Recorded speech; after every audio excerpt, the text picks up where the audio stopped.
Magandang araw po sa lahat. Sana po, kumusta po kayo? At sana po nasa mabuting kalagayan tayo ngayon. Ako po dito ay ganun pa rin, busy palagi sa trabaho at sa pag-garden. So ngayong araw na po ito ay ipapakita ko po sa inyo. Ito po, mag-harvest na po ako ng cauliflower po. Talagang malaki po siya. Ito lang po yung mga ayang malaki kasi yung una ko pong hinarvest is hindi po ganito. This is extra large. Ito na po, inano ko na, hinawanan ko na siya. Alam niyo po, napakasaya na talagang may harvest ka sa garden mo. Malamig pa rin po dito. Maingay po yung mga mga ibon. Marami pong mga ibon sa paligid, maingay. Kaya pasensya po sa ingay. Buhay Amerika with Ate D. Sana po mag-subscribe kayo sa aking channel. I-share nyo rin po yung aking video sa mga kakilala nyo at sa mga kapamilya nyo. Ayan po. Sige, ano na natin, harvest na natin.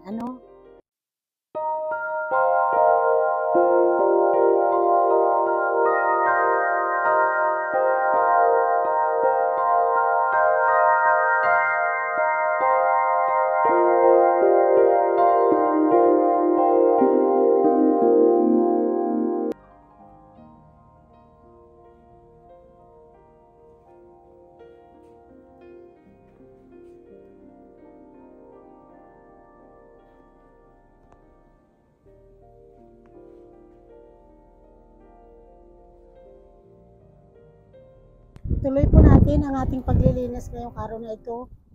Masyadong mahangin po talaga dito. Lilinisin ko lang po ito ang asparagus po. Asparagus po ito siya. 1 taon na po ito. Alam niyo po, napakahirap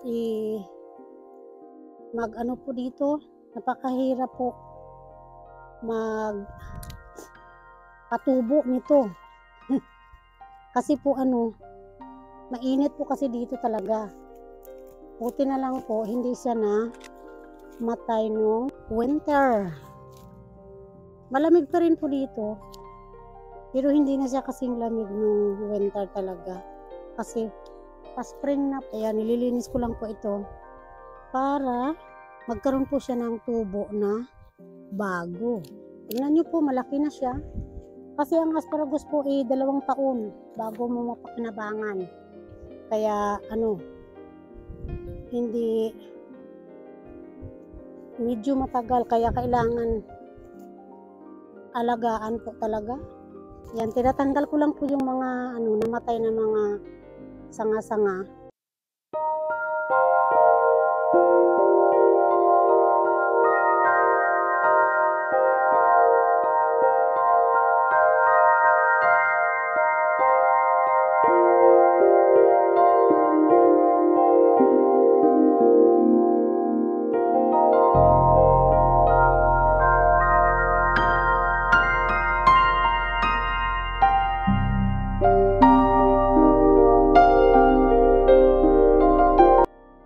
Ayan na diba malinis na sila? Malinis na, natanggal ko. Ito may bagong Ayan maganda na. Parang kawayan. Diba? Yan, maganda na yung puno nila. Maganda na sila. Dito sa kabila, mayroong bagong shoot siya. Kagaya nito Ayan diba? Ayan na. Ito yung kinakain natin. Ito. Siyempre, hindi pa siya masyadong wala pa siyang 2 taon Kaya, hindi ko pa kinukuha. Papadamihin ko pa muna. At saka papalakihin ba? Hindi pa masyado lumalaki ang lumalabas na shoot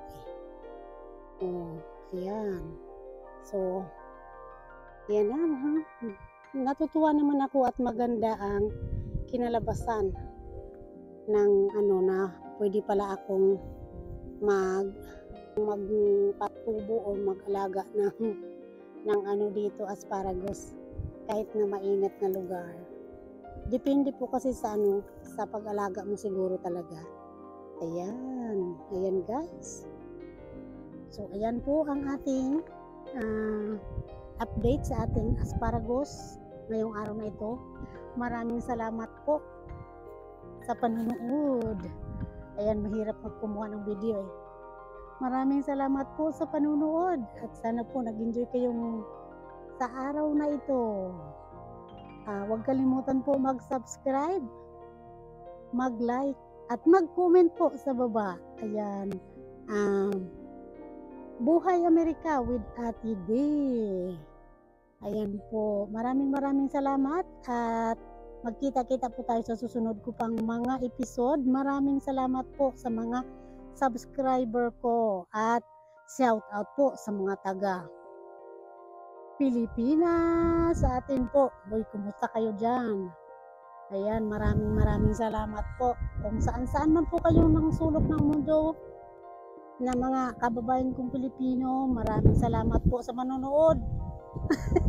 Mahangin po talaga. Ayan, God bless po. Gagawa po ako ng another box na kagaya nito na taniman. Kasi ang dami ko pong mga seeds. Ito ayan, tomatoes na tumubo. Alam niyo po, hindi ito seeds talaga. Yung, di ba, pag ako ng tomato, ayan, yung mga kamatis na pinag-anuhan ko ba, kasi tinatanggal ko yung mga buto-buto. Ilagay ko dito, ayan, tumubo naman. Kaya, iyan ang gagawa ako ng another box na kagaya nito, para dito lang sa tabi, para mataniman ko po. Ayan. So, ayan. Dito ko lang yan gagawin, guys. Dito. Dito sa na ito, sa part na ito. Dito. Kasi, tingnan mo ang aking kamuti. May na, Kailangan din ito itanim sa ibang ito, guys. Alam nyo ba?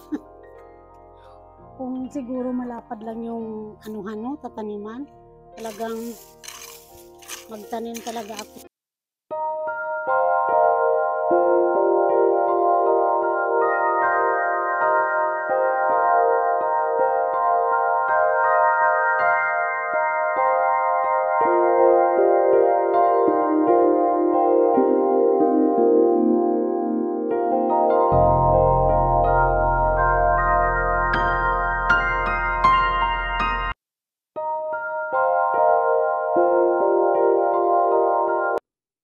Ayan. So, ayan guys, kukuha muna tayo ng tabla. Ayan, kailangan ko pang pupunta sa Home Depot, guys. Ayan, Home Depot talaga dito. So, ayan. Ko na yung mga bato dito sa paligid. Dito. Tapos, kukuha lang ako ng tabla sa Home Depot. Ikakat. Madali lang din naman yun kasi doon pwede na yung ikat. Kasi, susukatin ko na para pag dating sa Home Depot, ipapakat ko lang. Tapos, na dito, ilalagay na. Ayan, tapos lagyan na ng lupa. So, ayan po ang ating project today. So, hopefully, matapos ko kasi bukas, alam nyo na bukas is trabaho na naman. Pero, i-update ko po kayo. Maraming salamat po.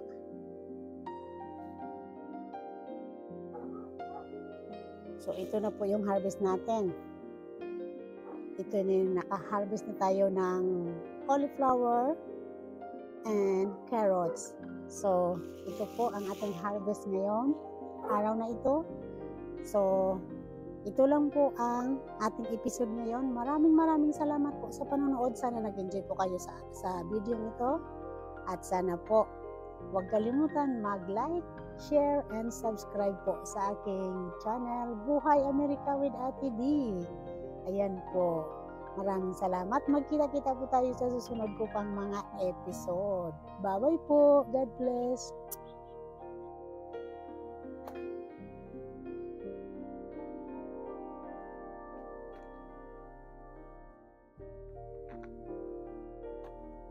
Ayan po. Ito po yung harvest natin ngayong araw na ito. Sana nakikita nyo po ba sa camera? Ayan. Ito po, oh. This is our harvest for today, guys. Cauliflower, carrots, and bok choy. Yan po. Thank you so much po for watching.